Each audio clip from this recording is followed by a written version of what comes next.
There you go. 4-punch, 5-punch, 6-punch combination. Body shot, bang, bang, bang, bang. Telling him not to counterpunch. Boom! Will Rackman get up? Iron. You're going through all the instructions. This is for the championship of the world. I expect a tough, clean fight. Protect yourself at all times. Any questions from the challenger? Welcome back, fight fans. This is episode 48 of the Fight City podcast. My name is Alden Chodash. I'll be your host, and I'm being joined by Mr. Jeff Fuss. How you doing today, Jeff? Oh, I'm great. How are you, Alden? Doing pretty well. So we had our first big fight of October, semi-big fight on ESPN. Emmanuel Navarrete winning the vacant WBO featherweight title that Shakur Stevenson vacated against a game but overmatched Rebroadcast. He scored 2 knockdowns, dominated the fight. What was your take on his performance on Friday? Navarrete is such an interesting individual to me because while his footwork is so sound, everything else he does is unorthodox. But I enjoy seeing his performances because he seems to really enjoy himself in there, especially when he doesn't respect his opponent's power. Which is mostly every time I've seen him fight. Mm-hmm. Throwing, looping, what do you call it? Like that first uppercut that caught Villa and sent him to the canvas. Came right, he just leaned over, threw it up, and then Villa was on the canvas. I was like, wow, all right, this is a hot start. Yeah, I think it's his 7'2" reach that really makes the difference. I mean, people literally can't see where his punches are coming from. And it's not just because his reach is so high as well. It's because he's always shifting, unorthodox footwork. He just gets into positions that, fighters aren't schooled to get into when they're considered well-schooled fighters. This unorthodox just really makes him such a scary threat to be in there, coupled with the fact that this guy can really crack. Even at 126, he moved up in weight, didn't do a damn thing for his power because he had Villa down twice, the only 2 knockdowns of his career.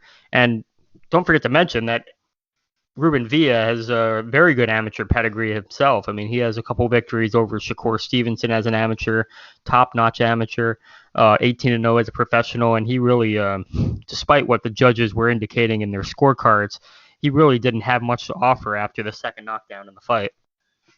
Yeah, I really enjoyed watching Villa, seeing the contrast between Villa and Navarrete, both in terms of, Navarrete being so unorthodox, like you said, as well as he throws at every angle, which is something that's just wild to see. And then seeing Villa's technical prowess, you could see he does everything right technically. Yeah. But just wasn't able to. I mean, Navarrete was walking through every single punch. Yeah. And Villa, credit to him. He landed some big shots in there, which, of course, as you mentioned, Navarrete walked right through. There was also a point in the fight where you can just feel Navarrete's power as a viewer because Villa was just standing at a distance just close enough to maybe land the jab, but not close enough to really sit down in any of his punches. You can tell that he really feared the power of Navarrete, and not just the power and the strength, but also the fact that he can catch you from angles that you just won't see coming. I mean, that left hook in the 4th round when Villa was finally getting ready to sit down in a hard left uppercut, that kind of surprised me. I didn't see that punch coming either. It's just... I was going to say, if you can't see it coming, man, I don't want to be Villa. No, absolutely. I mean, every time he got brave in there, it just didn't bode well for him. But anyways, I mean, Emmanuel Navarrete comes out with another victory. He's a 2-division champion now. He's got the WBO featherweight title. He's calling out Josh Warrington. And to be honest, I don't see a way that Warrington can win this fight objectively. I mean, there's nothing really that I think he can offer in terms of his volume punching, but not hard-hitting style that's going to really bedevil a guy like Navarrete in there.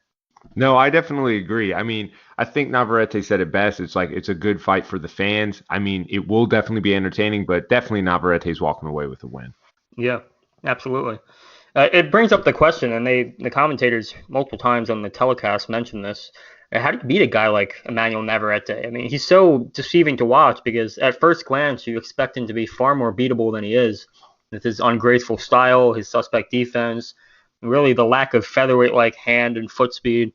I mean, this guy is, I called him on my Twitter account, the next coming of Sandy Sadler almost. Might be a little bit of a stretch, but just how ungraceful he is for his weight. No, I And definitely agree with that statement. I mean, I think if anyone's going to try to take on Navarrete, they need to definitely have that. They definitely need him to respect their power. yeah, And if you don't have that, he's not going to care who you are. he's gonna bulldoze right through you. Yeah. I mean, if you can't get his respect enough to have him respect your feints, then you really can't get him to walk into anything. You really can't control him at all because he is so set in his ways. It's almost like he's having fun in there, and you really see that when he fights. I think probably the only guy. Oh, sorry. Go ahead. No, I was going to say the only guy I could really see posing problems for him at 126 is the featherweight that you see the least of, and that's Gary Russell Jr. But it's very unlikely, given who they're promoted by and the inactivity of Russell, that we'd see that fight. That does make it disappointing because that would be fun to watch. I'm very curious, though, to see because, like you said, Navarrete, whenever he's in the ring, I've seen him get pushed back into the ropes, but then he'll go flying into the ropes, hands down, and it looks like just a fun sparring session for him. Same observation, yeah. That was the basis of my comment that I just made, that it looks like he's having fun in there. He has control of the whole ring, and it's really his show in there. I haven't really seen anyone take away that ring generalship from him yet, which is really a necessity if you're going to really want to pose any problems towards him, in my opinion.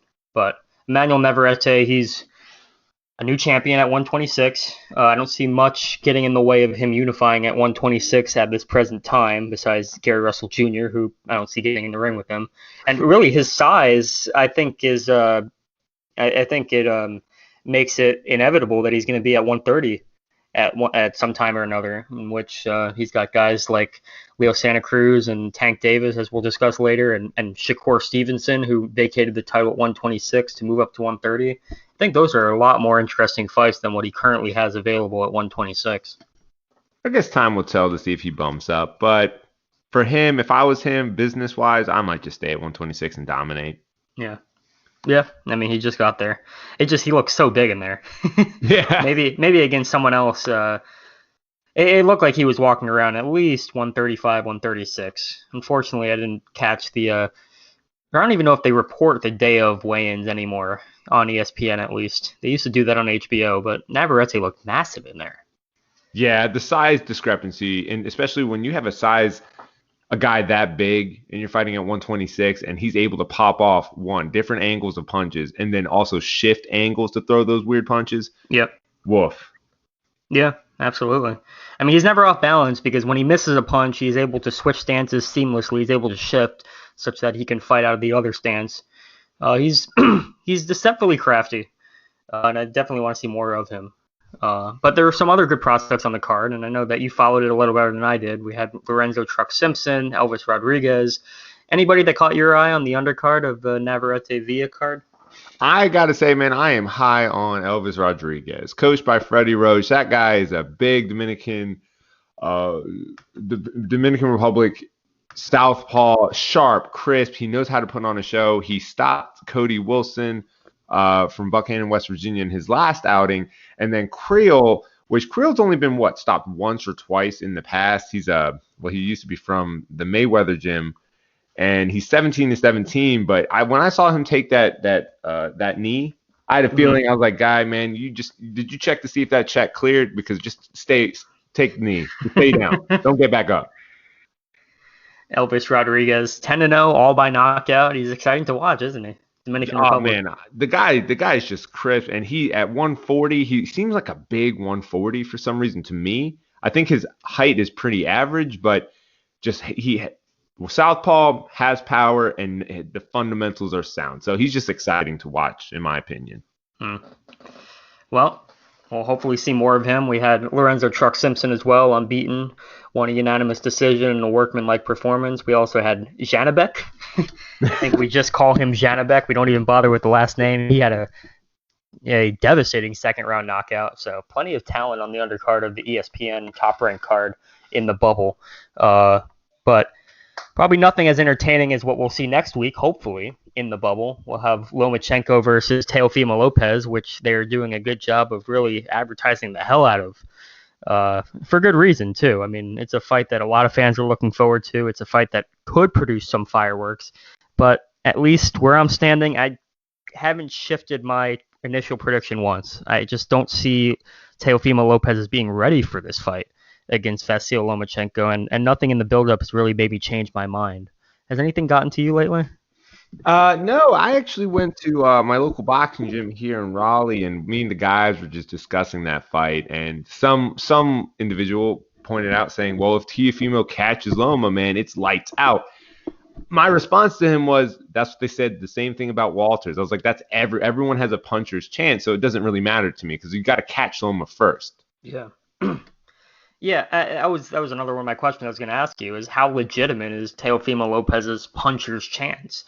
I mean, a guy of this class as Lomachenko is, you got to expect him to have seen something like Teofimo Lopez in the past. I mean, hell, he's even seen a prime Gary Russell Jr.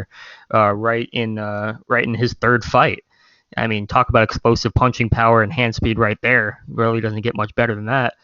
Yeah, it just for a great fighter, potentially all-time great fighter like Vasyl Lomachenko, to just take him out with one punch. I mean, there's been occasions, there's been Roy Jones, Antonio Tarver. It just doesn't happen very often. Great fighters don't typically get knocked out.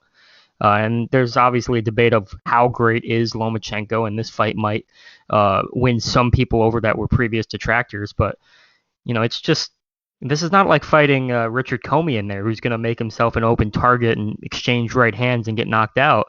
I mean, Lomachenko is going to be at multiple different angles. He's going to be mentally exhausting Teofimo Lopez, and he's really going to be attacking the body. And I think the body punching is going to be what ultimately takes the fight out of Teofimo Lopez, if I had to guess. I agree with that sentiment. I mean, when was the last time Teofimo went the distance with any fighter? And I believe it was a Japanese fighter he fought a year ago. Yeah, Nakatarny. And I just don't see him. I mean, I just see Lomachenko wearing him out because I know I watched part of the Blood, Sweat, and Tears that Top Rank has put out at least on YouTube. And just seeing how Teofimo's father and his assistant coach were saying, "Oh, he's throwing that jab just to kind of annoy you, to distract you from his power hand, and then he'll switch up angles." I'm like, well, I mean, if you can see that's going to happen, more than likely Lomachenko is going to do the same thing against your son. However, it's how your son reacts when he's in the ring, on the big stage, under the bright lights. Is he going to quit on the stool? Because, like I said, I don't know if Teofimo has the gas in him to go all 12 rounds. Yeah, it's kind of, you raise an interesting point about the Teofimo Lopez's camp's confidence, quote unquote confidence. I'm not sure if it's real. Some of the claims that him and his father are making, as though, Lomachenko's never seen anything like him and won't be able to know what's going on when they adapt to him, and Lomachenko only has X tools in his shed. It's hard to believe they actually believe what they are saying when they really think about it. I mean, they're dealing with one of the most versatile, adaptable fighters in recent generations in Vasyl Lomachenko. If nothing else, I mean, they could make a better case for themselves in terms of their size and youth. But to say that they are they're going to surprise Lomachenko with anything they bring to the table, I just don't see Teofimo as being that polished. And honestly, I don't really see him being as confident as he puts out. No, I agree with that statement. I mean, part of the clip that I saw was Teofimo says that he does not view Lomachenko as a blue chip fighter. And I'm like, dude, this is a once in a generation type fighter. I was like, I don't know why you're just saying that. I was like, unless you're just trying to promote the fight, which genuinely, I think that's what he's trying to do, right? Try to make sales. But it's like, man, don't say off too much to where you're trying to retract later in the ring, right? That you're getting shown out. And that's where I think Teofimo is sitting right now. Like, he's getting a huge payday.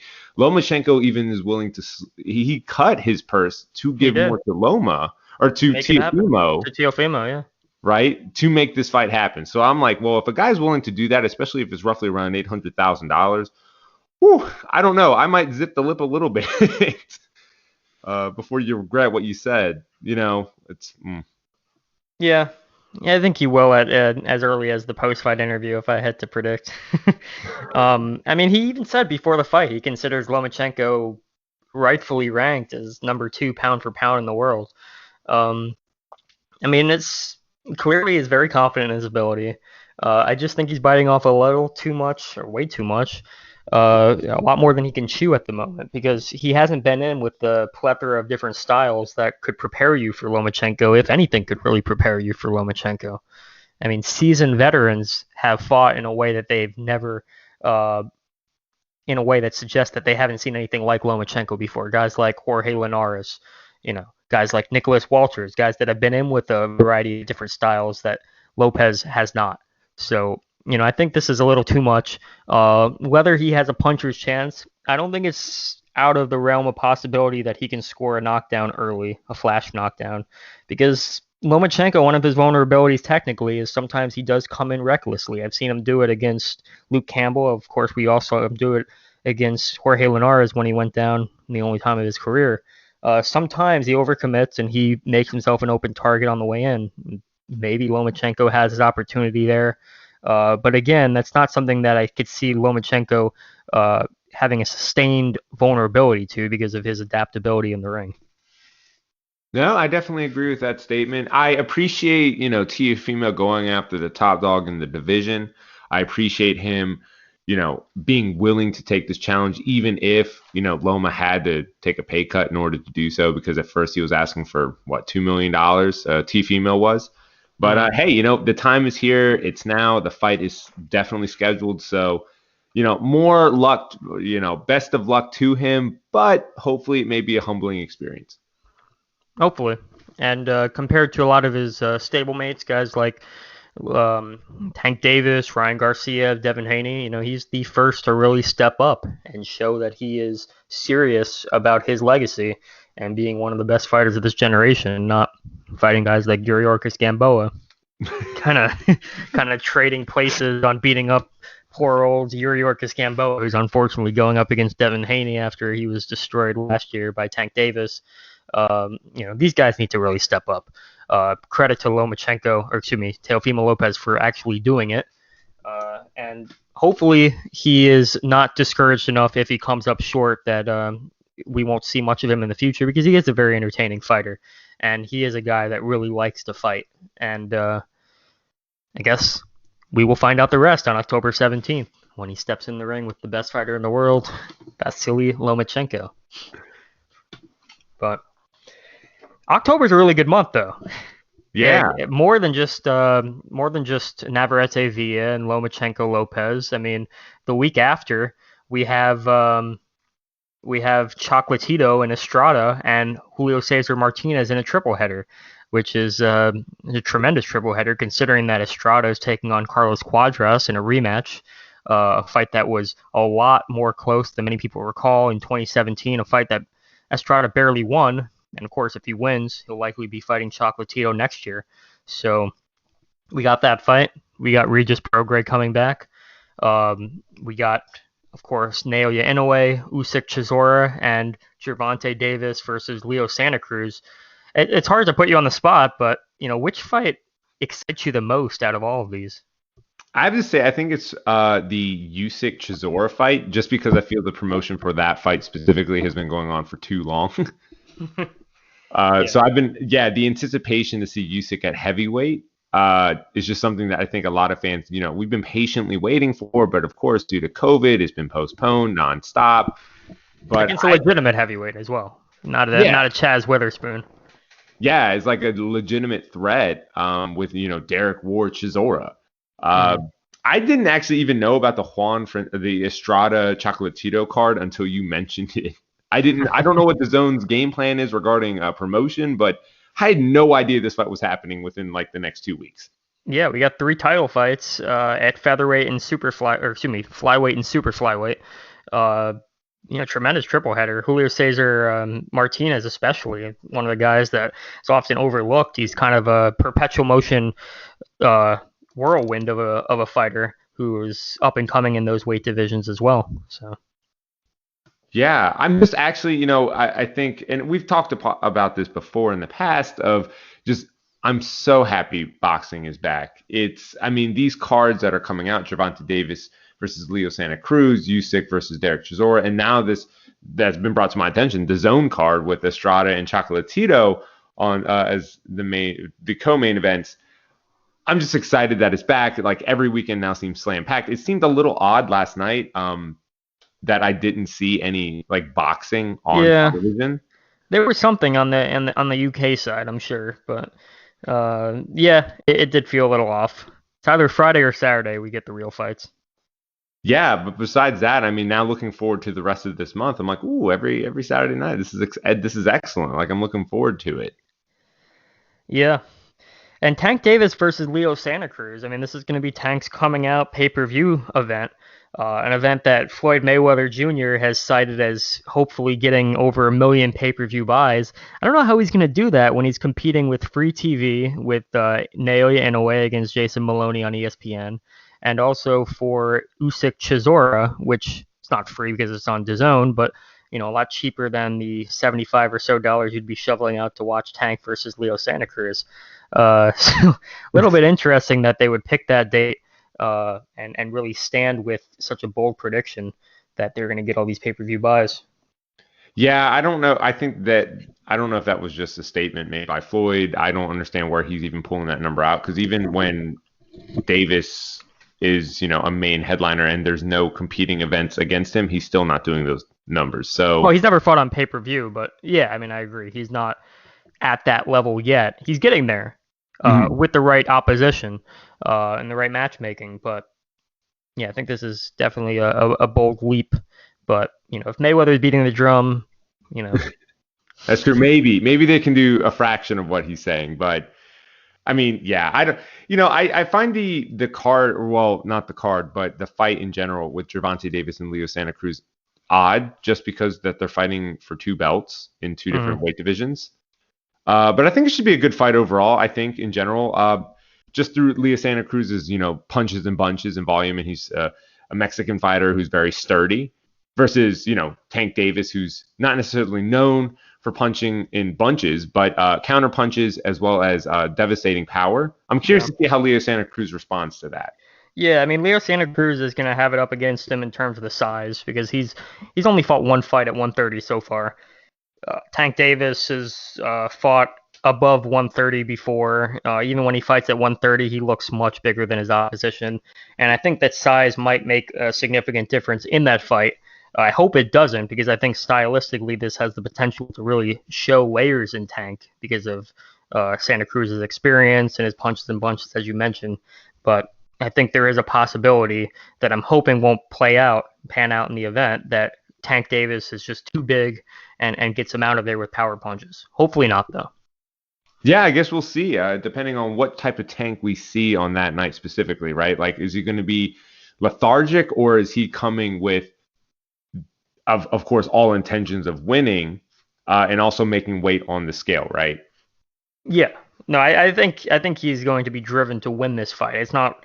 He typically fights the level of his opposition, and this is the most accomplished fighter that he's going to be fighting so far in his career. So I think we'll see the best of Tank. I'm not sure if he's going to make weight. And I highly doubt that he's going to be coming into the ring at remotely the same weight as Leo Santa Cruz, who's probably not going to weigh in far over 130, considering that he just moved up to 130. And this is a guy that formerly won a bantamweight title. Now, this is a guy that's much smaller than him.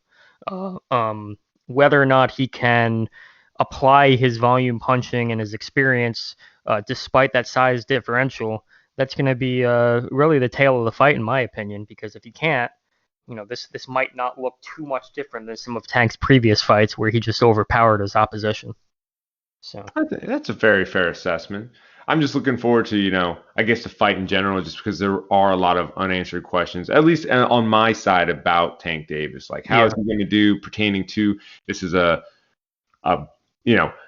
combat, like a legitimate veteran in the game, overwhelming. It can be overwhelming with his punches. And I'm just curious to see how he responds, because to me, for some odd reason, I think Davis lacks discipline.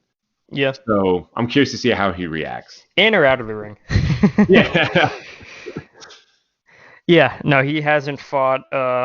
It's clear he hasn't fought the best opposition in a long time. His best victory came in early 2017 against a pre-prime Jose Pedraza, a fight that's a victory that's really aged well with time, but it's questionable how good Pedraza was at that time that he fought him. But nonetheless, hopefully this is somewhat of a coming out party for Tank Davis. I'm not sure where he goes from this, if he stays at 130 or 135.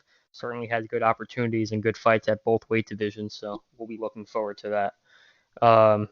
Anyways, thanks so much for being on the show today, Jeff. Well, appreciate it. Always a pleasure talking to you. And hopefully everybody comes out and checks out thefightcity.com. We should have a preview pick of Lomachenko versus Lopez later this week. And besides that, I'm your host, Alden Chodash, and thank you for being here. All right. Thank you, and have a good day. You too. I expect a tough, clean fight. Protect yourself at all times. Any questions from the challenger?